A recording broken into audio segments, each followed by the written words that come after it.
The sense of agency, awareness and ownership of action by Anthony Marcel. The sense of agency. It's kind of difficult to get a grasp on it because it's mostly experience from within. The sense of agency is not straightforward, a mechanism which allows one to attribute one's own actions to oneself. The sense of agency depends on the sensory feedback resulting from the action. In other words, it depends upon a bodily experience. Damasio, 1999. The sense of agency does not only depend on the outcome of an action, but also that it is triggered before the action takes place. In other words, the feeling of agency precedes the action and is triggered during the preparation of the action. It applies not only to the experience of oneself as the doer of whatever activity, but also to what Gibsonian psychology refers to as ecological self-awareness. Thus, perceptual information specifies egocentric self-location and spatial embodiment, and this along with proprioceptive awareness gives one a sense of oneself as an experiencing organism and a sense of one's current capabilities. Put slightly differently, from cognitive neuroscience that tends to deal with the superpersonal domain, the sense of agency as a form of self-consciousness. More precisely, it is about the relationship between the sense of oneself as an agent and one's awareness of one's own actions.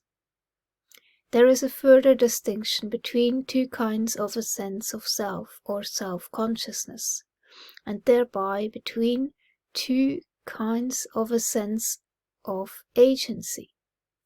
One kind of a sense of self is a long-term sense of oneself. One form of this is a sense of oneself as a distinct, persisting entity in either the physical or social world. Another is the core content of autobiographical memory as a bearer of or the point source of the remembered experiences which traverse time.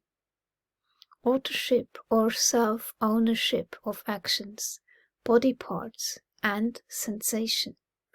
Self-ownership of actions is an inference from observing actions that result from or correspond to intentions, of which one is aware.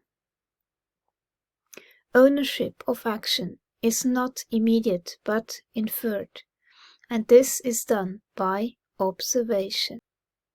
If you were not able to fight or flee, your body may have gone into freeze. A freeze can feel like paralysis, spaciness, numbness, or even fatigue and apathy, and is often accompanied by shame. A freeze helped you to survive at the time of a threat. However, it contains a high amount of survival energy that needs to be released, allowing your full energy and effectiveness to be available to you now. For many of us, the pace of life has accelerated to a level where we can't fully adapt.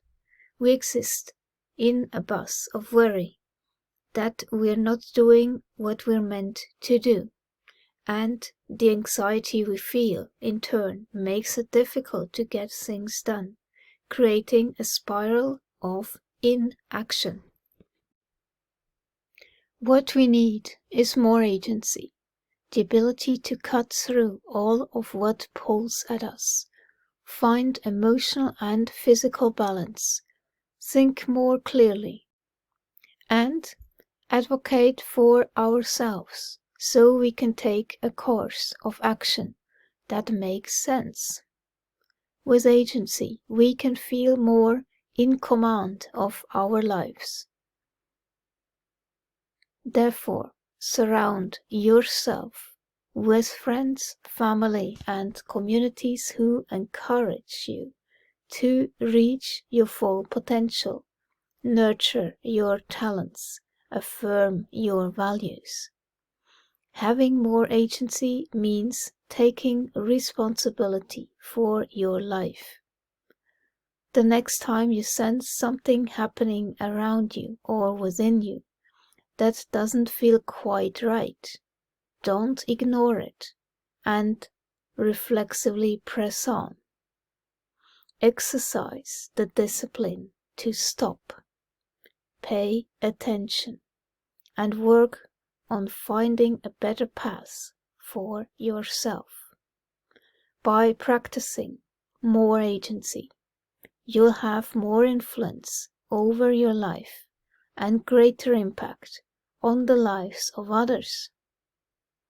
Several indicators influencing the judgment of agency have been proposed. Bodily and environmental cues.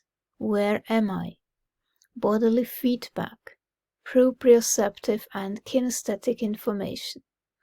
Bodily feed forward, i.e., the predicted sensory feedback. Sensory feedback, social cues, action consequences, and action relevant thoughts. Thinking about doing beforehand, in other words, the feeling of agency.